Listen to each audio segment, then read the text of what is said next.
program today. My name is Lynn. I want to ask a question today. Do you think it is easier for you to go through a healing process? Do you think it is easier for you to get out of an emotional torture? Because you might be there and you've been going through a lot of things in your life. Like, for example, you have been going through an emotional torture like depression.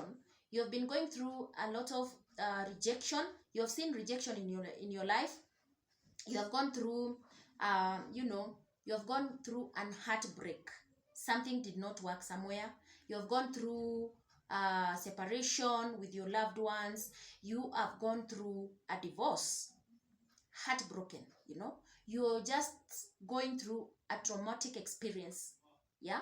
So do you think it is easier for you to get out of these traumas?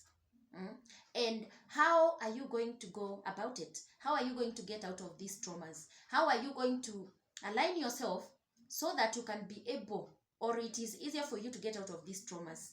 So today, I want to give you tips for you to know how you can take this healing process. Emotionally, you have been tortured. Emotionally, you have been heartbroken. So how are you going to pick up yourself to be a useful person in this world? Remember, as a country, Kenya, we have gone through a lot of anguish for the last 2 weeks. Yeah, we have gone through a lot of things. A lot of things have happened to our brothers and sisters. A lot of things have happened to this generation that we call Gen Z. A lot of things. We have seen a lot of people losing their lives. We have seen a lot of people, a lot of properties being destroyed because of whatever that is happening right now. Yeah. Now, do you think it is easier for us as a Kenya to move forward and heal? How are we going to do it? How are we going to take a step? What is going to entail in this healing process? Because at the end of the day, as a country, as a nation, we have to move on. We have to gather ourselves. We have to compose ourselves. We have to stand strong for our young ones. Yes. Tip number one. Tip number one is that take healing, take a step at a time. Take a baby step. Hello, take a baby step. Don't expect a lot of things. As you know, when you want to get out of something, you have to start slowly.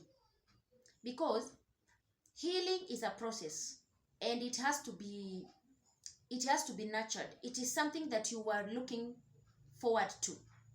It is not something that you will just wake up one morning and you say, I'm healed. It doesn't work like that. Maybe you're there as a parent, you've lost your loved ones through what is happening to our country. Do you think it is easier for you to just forget just like that your son maybe went to the streets for the demo and they are no more? Do you think it is easier? It is not easy. So take a baby step. Start with those little steps towards healing. Yes. Number one, accept that something has happened. Accept that your life will not be the same again. Because if you don't accept, then you will never achieve what you want.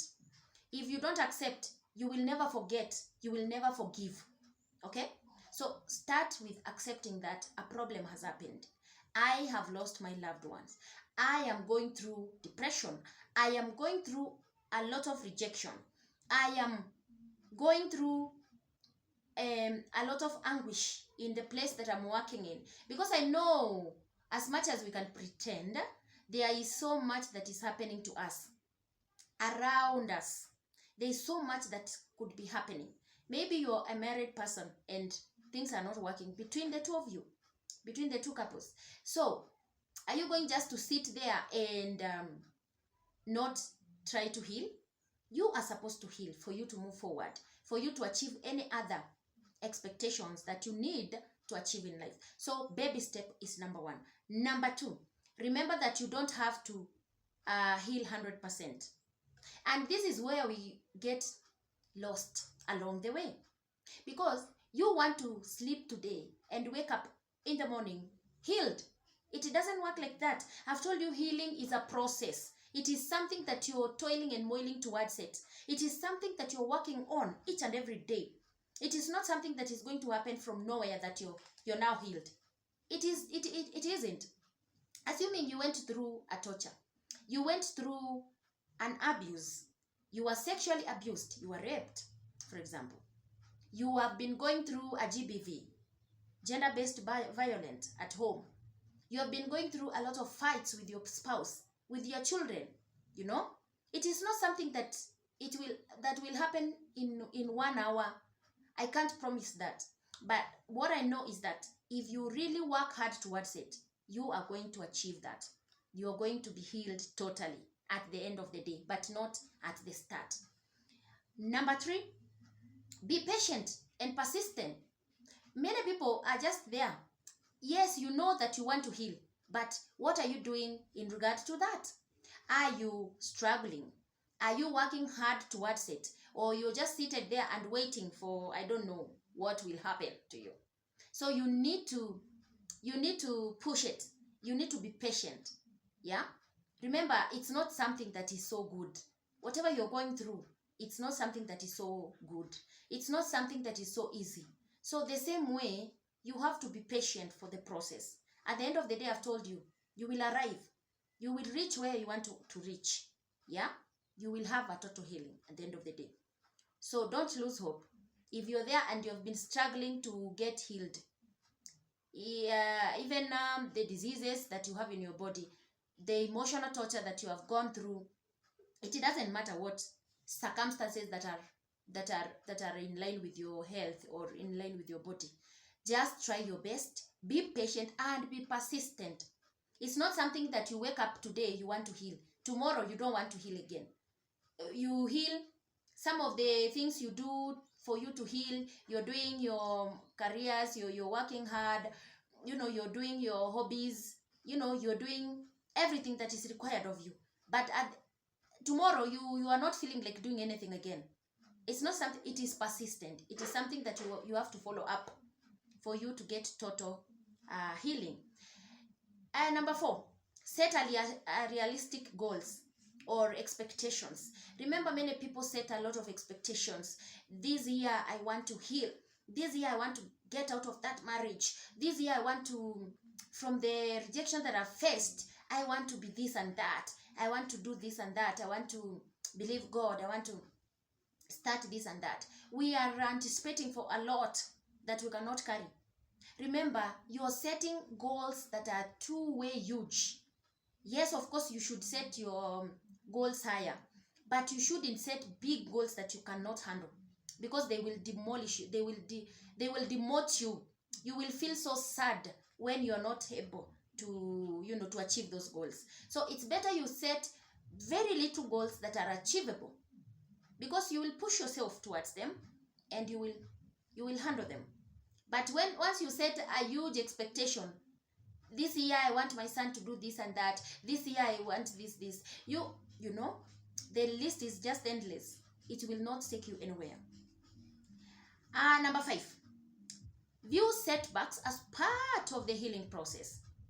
Remember, setbacks are here to nurture us. Setbacks are here to help us, If you take setbacks in a positive manner, you are going to have it. You are going to do something good for yourself. But if you take setbacks as something that is so bad, you're so down, you're really a negative person, you will never go anywhere. Just take setbacks as a learning experience. Yes, something has failed somewhere. Take it up. Pick up yourself. Start moving again, and you will see yourself achieving a lot more in regards to emotional healing. Remember, this is one thing that you really, really need at this point of life. At this point in life, you need healing, because you have been going through a lot of problems, a lot of things that have happened to you, and you don't want to continue living in that misery. You don't want to continue living in that.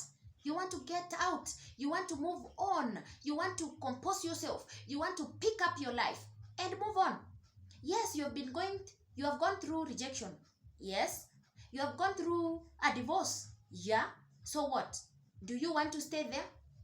Do you want to keep on crying? Do you want to keep on rotating around that? You need to move on. This is what I'm trying to say. Prioritize self-care. Yes, and self-compassion. Guys, self-compassion is not self-pity. You don't feel pity over yourself, but you take up yourself as a human being, and you take care of yourself. You love yourself, because if you don't do it, who will? Nobody will know what you're feeling. Yeah, people knows that you're going through a certain grief. People know that you've lost your loved one, like especially now. People know that you're going through a divorce somewhere. Yes, people know that you've gone through a separation. People know that there's something, you're going through depression and all that. But there is this part that they don't understand, and they will never understand. You're the one to understand yourself. You're the one to give yourself that push, that love that you deserve. Self-care is a must. You must give yourself a self-care. Now that you're going through a trauma, are you going just to sit down there and relax and keep on eating and eating and eating without watching your weight? Without looking up to your health? Your health is important. Are you going to eat junks because you don't want to cook? You don't have energy, you don't have space, you don't have anything left inside of you? No, hell no. You have to cook nice food, nutritious food that will give you more energy, to push on. Self-care is a must. You must look good. You must make yourself lovely, because if you don't do these things, there is nobody who will know what you are going through. Be willing to process your feelings about the past. Process your feelings. Yes, we know that you're going through this emotional torture. We know that you have gone through this trauma. Oh yes, we know that. But how are you going to process it? Start processing it. Accept that it happened and start moving on. Take that baby step that I'm talking about. So you must be willing. You must be willing to process your past experiences, for you to move on. And above all, if all come to the worst, seek help. There are professionals who can take you through what you're going through until you come out of it. Don't die inside. Don't die because you lost someone. Now you're grieving forever. Don't do it. Please, if you're there and you need help, please look for these people. They are there. Professionals, they are there. They will help you. Look for a counselor. Look for a psychologist. Look for a therapist. Go to any hospital and talk to these people. They will help you. Look for mental people, mental wellness people. They will help you because they have gone through a lot, maybe, or they have seen these things, they have handled these things. They are able to help you with your problem. Don't die out there. So today, our topic was healing emotional wounds. And I asked if you knew that there was a way you could heal out of what you're going through. So guys, if you're out there and you feel so worked up, you feel so down because of what you're going through, please don't give up. Giving up is not a solution. You must work hard each and every day. Be patient to yourself. At the end of the day, you will see yourself through what you're going through. Okay? This is the message I had for today. I hope it has helped someone somewhere. From the Mind Talk Show, it's a bye-bye.